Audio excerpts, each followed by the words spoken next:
America में expense कितने हैं और सेविंग कितनी हो जाती है।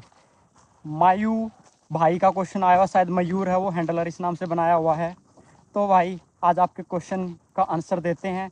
कुकिंग करूँगा वीकेंड पे, तो उस टाइम पे तो लंबे हो जाएंगे। और भी क्वेश्चन आए हुए हैं, जैसे शादी क्यों नहीं की, अमेरिका से वापस क्यों आना चाहते हैं, ये सब चीज़ें वो भी करेंगे। लेकिन आज आपके क्वेश्चन डिस्कस करते हैं।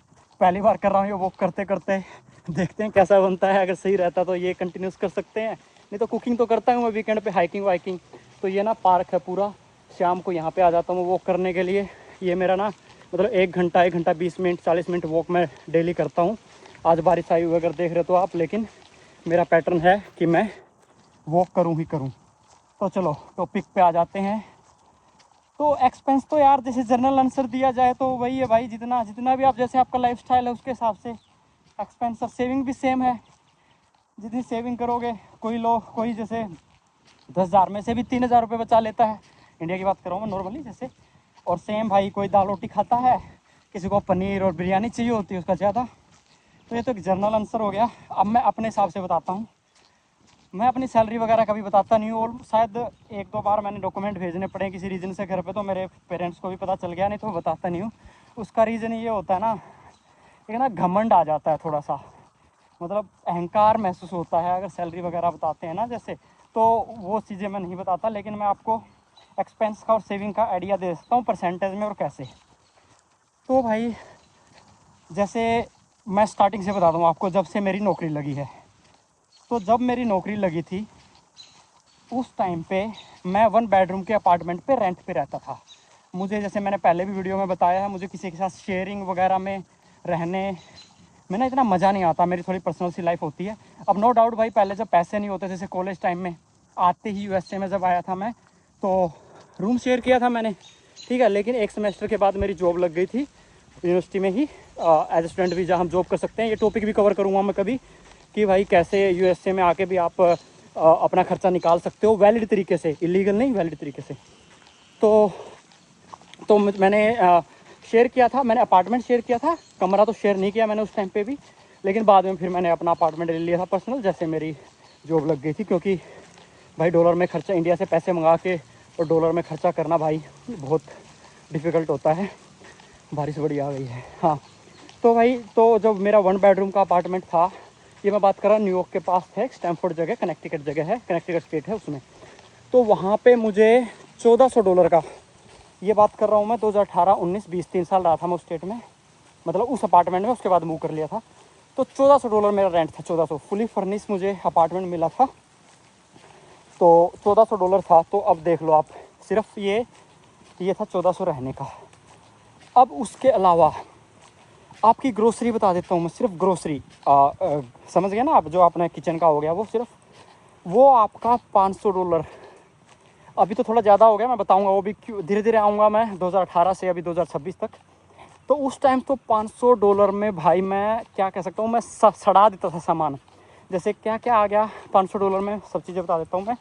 हफ्ते में 1 दिन तो रेस्टोरेंट आ गया, और रेस्टोरेंट का बिल ये लगा लो, एक टाइम का $50 से $60 आराम से पड़ता है, ठीक है। एक बार का मेरा पड़ जाता है, मैं 2-3 डिश खाता हूँ आराम से, बच भी जाती है, ले आता हूँ वापस पैक करा के। तो उसमें ये लगा लो कि $150 से $200 तो सिर्फ रेस्टोरेंट का हो गया। बाकी $300-350 में क्या क्या आ जाएगा आपके पास। आपका दूध क्वालिटी का, जैसे यहाँ पे ऑर्गेनिक चीज़ें आती हैं, तो मैं मोस्टली दूध, घी, ये सब चीज़ें ऑर्गेनिक प्रेफर करता हूँ। और उसके अलावा फ्रूट आ गया, ड्राई फ्रूट आ गया, ठीक है। अच्छा, किचन का सामान तो मैं कह ही नहीं रहा हूँ, जो अपना प्याज, टमाटर, घिया, तोरी, सब्जी, ठीक है, ये सब चीज़ें आ गई। ओके, तो ये चीज़ें मतलब मैं कह रहा हूँ $350 में, $400 में, मतलब ना भाई साहब, मतलब भर जाएगा पेट आपका, इतना सस्ता है सामान यहाँ पे। अब ये देख लो, अब नॉर्मल नॉर्मल बोलोगे भैया $500 तो भाई नो, मतलब उस टाइम भी लगा लो 80 तो नहीं, 80 के आसपास डॉलर था। तो 8 कितना हो गया, कितना हो गया यार, क्या कंफ्यूज हो गया मैं। आगे पानी है ना, तो वो क्रॉस करने की सोच रहा हूँ साथ में माइंड में, और साथ में कैलकुलेशन कर रहा हूँ। हाँ, तो 8×5 = 40, हाँ, मतलब 80 का डॉलर हो गया, और $400 लगा लो, बाकी ऊपर रेस्टोरेंट वगैरह के मैंने माइनस कर दिए। मतलब इसको एवरेज ले सकते हो, 400-600 भी कर सकते हो, सबका है। तो 40,000 हो गया, तो बोलो 40,000 में तो भाई बहुत कुछ आ सकता है इंडिया में। तो मतलब बहुत ज़्यादा इतनी ग्रोसरी बिल मुझे लगता जाता हो। देखो भाई, मिडिल क्लास फैमिली का बंदा हूँ, अपने हिसाब बता रहा हूँ। आजकल रिच पीपल्स हैं और हैं तो भाई पता नहीं क्या क्या, लेकिन मैं बेसिक किचन का हाउस होल्ड कर रहा हूँ जिसमें सब चीज़ें ए क्लास A1, मतलब जो कि जैसे सेल्फ में जब सबसे महंगी चीज़ होती है ना, सबसे टॉप, जैसे अगर आप ऑयल की बात करो तो मैं ओलिव ऑयल यूज़ करता हूँ कुकिंग में।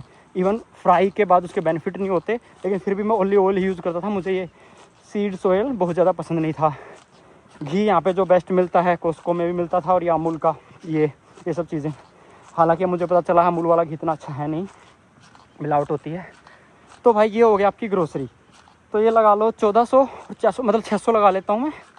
टोटल हो गया आपका $2000 अभी तक का एक्सपेंस। अब यहाँ पे एक स्टेबल खर्चा होता है जो कि इंडिया में आजकल तो होने लग गया होगा, लेकिन पहले नहीं होता था।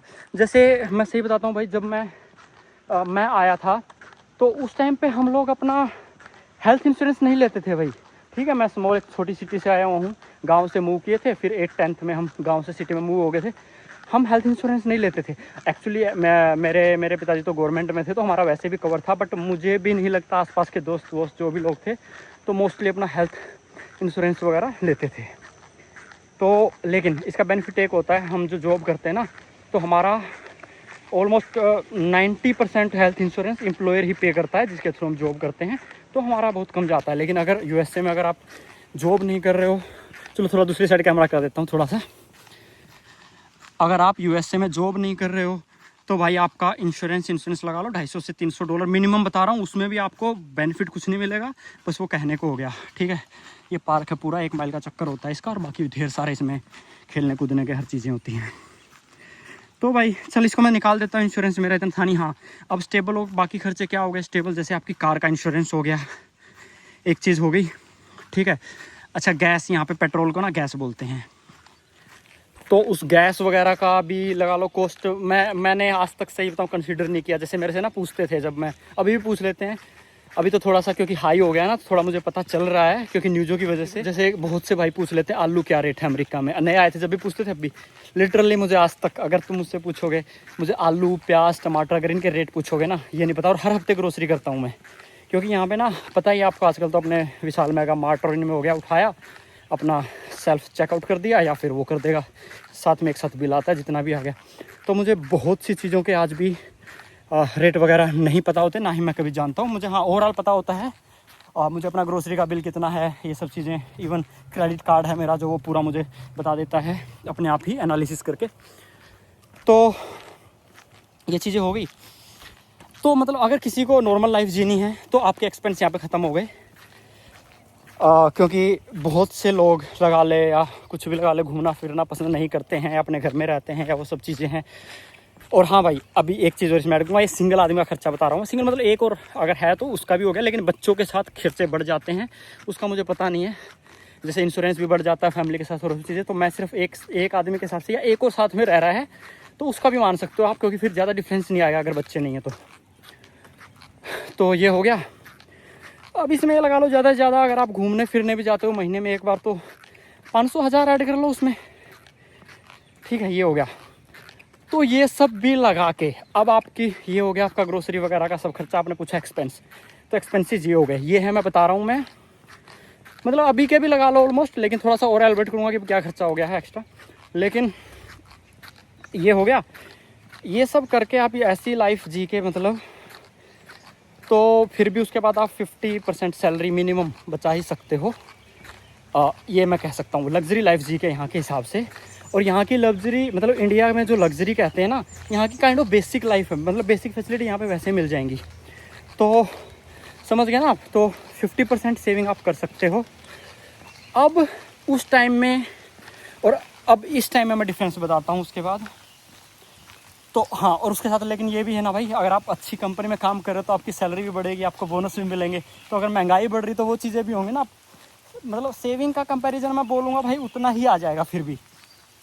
ओके, तो सेविंग तो यही बोलूँगा, लेकिन एक्सपेंसिव कैसे बढ़ गए हैं अभी। जैसे अब मैंने अपना घर ले लिया है, ठीक है, तो मेरे घर का मॉर्गेज आता है।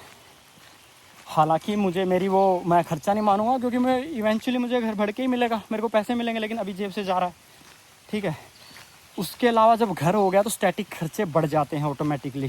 कुछ न चीज़ टूट फूट होगी, हालांकि यहाँ पे बहुत कम होती है, लेकिन होती है। तो जैसे एक प्लम्बर भी आएगा तो $100-150 वो लेके जाएगा एक बार में। बिजली वाला आएगा, जैसे मैं बताता हूँ सिंपल।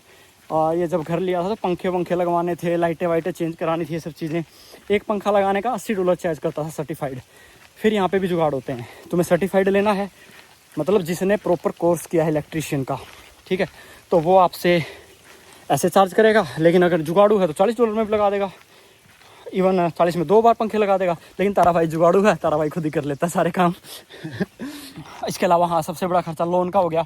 जो घास है ना, वो घास ठीक रखनी पड़ती है, पेड़ पौधे उसमें मेंटेन करके रखने पड़ते हैं। चलो यहाँ से व्यू दिखाता हूँ थोड़ा दूसरा।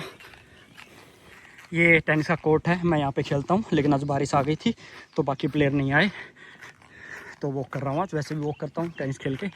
हाँ, तो जैसे घास है, अगर मैंने अपने घर की घास ठीक नहीं करी तो मुझे HOA होता है यहाँ पे, मतलब एक मतलब एक क्या बोलते हैं, ऑर्गेनाइजेशन होता है हर घरों के ऊपर। जैसे हमारी सोसाइटी लगा लो, सोसाइटी का एक प्रधान हो गया, थोड़ा दूसरा मतलब होता है बट उसी काइंड का होता है, वो भी। तो वो आपको फाइन ठोक देगा, एक पर्सन नहीं होता, संस्था होती है मतलब काइंड ऑफ। तो वो चीज़ें हो गई। अच्छा, फिर और भी घर में इधर उधर से ये करना है वो करना है, वो चीज़ें हो गई, तो एक्सपेंस बढ़ जाता है। अभी जैसे मैं क्या करता हूँ, मैं अब हर चीज़ की लग्जरी की आदत हो गई है, इन द सेंस लग्जरी भी नहीं, कंफर्टेबिलिटी लगा लो। जैसे कैंपिंग करता हूँ मैं, जिन लोग क्या करते हैं टेंट गाड़ के ऐसे कैंपिंग करते हैं, मैं ऐसे कैंपिंग नहीं करता। मैं जाके कॉटेज बुक करता हूँ पूरा, ठीक है, क्योंकि वहाँ कुक किचन होता है, आगे पीछे बैठने का पूरी फैसिलिटी होती है, बढ़िया एंजॉय करता हूँ, 2-3 रात बढ़िया रह के आता हूँ।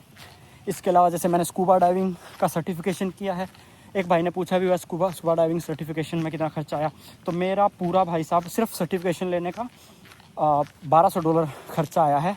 और उसका क्या प्रोसीजर है, अगर आप कमेंट में पूछोगे करके तो मैं उसका पूरा प्रोसीजर बता दूंगा आपको। अब मैंने स्कूबा डाइविंग करने के बाद ही मैं कम से कम 4 डाइव कर चुका हूँ। हर डाइव का $450 से $500 खर्चा आता है। मतलब अब मेरे शौक़ ना थोड़े डिफरेंट हो गए हैं, वैरायटी चेंज हो गई है। मेंटल पीस ज़्यादा ज़रूरी है, क्लब वगैरह में आपका पीस ख़त्म होता है। तो अब मोस्टली मेरा होता है यही कि नेचर वाली जगह पे जाए, ठीक है, या फिर मैं एक्टिविटी करने में ज़्यादा बिलीव करता हूँ। थोड़ी सी क्या बोलते हैं वो, एड्रेनलिन स्पाइक करती है ना, एड्रेनलिन हमारा एक हार्मोन होता है जो डिस्कस करना है इस पर। वैसे ही जैसे मैं रॉक क्लाइंबिंग करता हूँ, स्काई डाइविंग हो गई, और मैं सिर्फ ये एक बार नहीं करता। जैसे मोस्टली लोग क्या करते हैं ना, फोटो वीडियो बनाने के लिए सिर्फ एक बार करते हैं। जैसे मैं 4 बार स्कूबा डाइविंग कर चुका हूँ, 2 बार मैं स्काई डाइविंग कर चुका हूँ, एक बार मैं माउंट क्लाइंबिंग कर चुका हूँ, माउंटेन जो भी है, ठीक है, माउंटेन क्लाइंबिंग, हाँ माउंटेन क्लाइंबिंग बोलते हैं, हाँ। अच्छा, उसके अलावा हाइकिंग जंगलों में, वो सब चीज़ों में रेगुलर करता रहता हूँ। तो इनमें किसी एक्टिविटी में बहुत ज़्यादा खर्चा आता है, किसी में नहीं। अच्छा हाँ, सबसे मेन इंपॉर्टेंट बात और बता देता हूँ भाई, अभी बता देता हूँ, हाँ मेरे को याद आ गई। फूड, अगर आप अपना फूड घर पे बना रहे हैं, वो तो इंडिया में भी लगा लो, लेकिन यहाँ पे कुछ ज़्यादा है, तो आप मैं ये लगा लो। जैसे मैं खाता हूँ रेगुलर चीज़ें, कुछ आपको बता ही दिया मैंने, नान कितने महंगे, वो चीज़ें कितनी महंगी है यहाँ पे। तो अगर आप अपना फूड खुद बनाते हैं तो मैं ये बता सकता हूँ कि नॉर्मल सिंगल, मेरे हिसाब से भी जब मैं खानसूर हूँ तो उसके हिसाब से भी आप $1000 एक्स्ट्रा बचा सकते हो महीने के। हाँ, अगर आप डेली अपना फूड खुद बनाते हैं तो $1000 की बात कर रहा हूँ मैं, कम ही कर रहा हूँ, ये ज़्यादा बेसन बचा लेगा आदमी। लेकिन हाँ, जैसे मैं खाता हूँ उस हिसाब से। अब बहुत से भाई बोलते हैं भाई कि महंगा है इसलिए बाहर नहीं खाने जाता। नहीं भाई, इसके 2 रीज़न में बाहर खाने क्यों नहीं जाता। महंगाई बिल्कुल भी नहीं है। जब मैं अपार्टमेंट में रहता था उस टाइम भी अपनी कुकिंग करता था, लेकिन मैं ये इतने नान वान ये सब नहीं बनाता, जब मैं बाहर खाने जाता था। लेकिन इसके 2 रीज़न हैं। एक रीज़न है इसका कि मुझे बाहर का खाना स्वाद ही नहीं मिलता, मुझे फ्रेश खाने की आदत है शुरू से। जैसे मैंने एक रेडी वाली नीम डाली ना, भाई गुड़गांव में जॉब करते थे, 30-35 हज़ार रुपये सैलरी होती थी, जिसमें से रहने में ही, रेंट ही बढ़िया तरीके से रहता था मैं। शायद मेरे साथ 7-8 हज़ार रुपये, 10 हज़ार रुपये इतना कुछ रेंट होता था। घर वालों को भी दे देते थे थोड़े बहुत, और खर्चे होते थे, घूमने निकल जाते थे। रेडी पे ही खाना खाएंगे भाई, कभी कभार रेस्टोरेंट में चले गए, इसमें मजाक की बात है, मुझे अच्छा लगता था रेडी पे खाना, ठीक है, नो डाउन, वो हाइजीनिक नहीं होता, कुछ भी होता, बट मैं इतना फ़र्क नहीं पड़ता भाई। बढ़िया वर्क करता हूँ, जिम करता हूँ, सब पचा देगी बॉडी, ठीक है। और जाके भी खाऊँगा, बिल्कुल धरती वाले पे बैठ के खाऊँगा भाई, खाया हुआ है मैंने, और अपना तो वही रूट है। तो अब बहुत से भाई ये भी कह देते हैं कि रूट है तो वापस आ जा, या वहाँ क्यों है यार, ठीक है भाई, कब बहुत भाई ने बोला इनको एंटरटेन मत किया करो, क्या आंसर देने, तो ठीक है मैं आंसर दे नहीं रहा।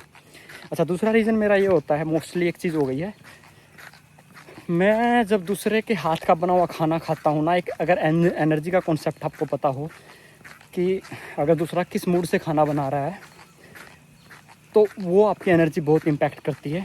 तो मैं इन चीज़ों पे थोड़ा बिलीव करने लग गया हूँ। तो एक ये रीज़न भी होता है कि मैं कम से कम बाहर या किसी के हाथ का बना हुआ खाना खाऊं। तो एक ये एनर्जी वाला कॉन्सेप्ट है और ये है। तो आपको मैंने बता दी भाई दोनों चीज़ें, एक्सपेंस कितने हो जाते हैं और सेविंग कितनी हो जाती हैं। ओवरऑल खुद पे भी डिपेंड करता है आप अपनी लाइफ को कैसे मैनेज करते हो। फिर भाई मेरे पास घर पे वो भी नहीं है, आज चूड़ी दिला ला, आज कंगन दिला ला हैं, तो अपने खर्चे होते नहीं है, मेकअप करा दे, वो करा दे। मतलब गर्लफ्रेंड की बात नहीं कर रहा मैं, कहीं वो 370 वाला मेरे पे भी लगा दो, नहीं भाई, बीवी की बात कर रहा हूँ। बीवी होगी तो मांगेगी ना भाई, उसका राइट्स। अगर आप शादी करके किसी को अपने घर में बहू बेटी लाए हुए तो वो आपसे ऑफकोर्स मांगेगी और आपको दिलाना भी चाहिए। तो मेरा मोटिव वो था कि मेरे पास वो वाले खर्चे नहीं हैं, बच्चों के खर्चे नहीं हैं, किसी भी तरह के एक्स्ट्रा। तो अपनी ज़िंदगी बढ़िया चल रही है, खुशहाल। अगला टॉपिक कवर करेंगे, मैंने शादी क्यों नहीं की, मैं वापस इंडिया क्यों आना चाहता हूँ। एक दो क्वेश्चन है गुड़िया का, ठीक है, तो उसके क्वेश्चन कवर करेंगे। और तब तक आप भी और कमेंट करना, उसके क्वेश्चन वो और भी कवर करने की कोशिश करेंगे। चलो ओके, आज की वीडियो को यहीं पे एंड करते हैं सुनहरे मौसम के साथ। मेरे वॉक तो बची है अभी, इसके बाद एक चक्कर और है। Okay, bye bye, take care, ख्याल रखना भाई अपना है, और मज़े करना ज़िंदगी में सबसे अच्छी बात ये है।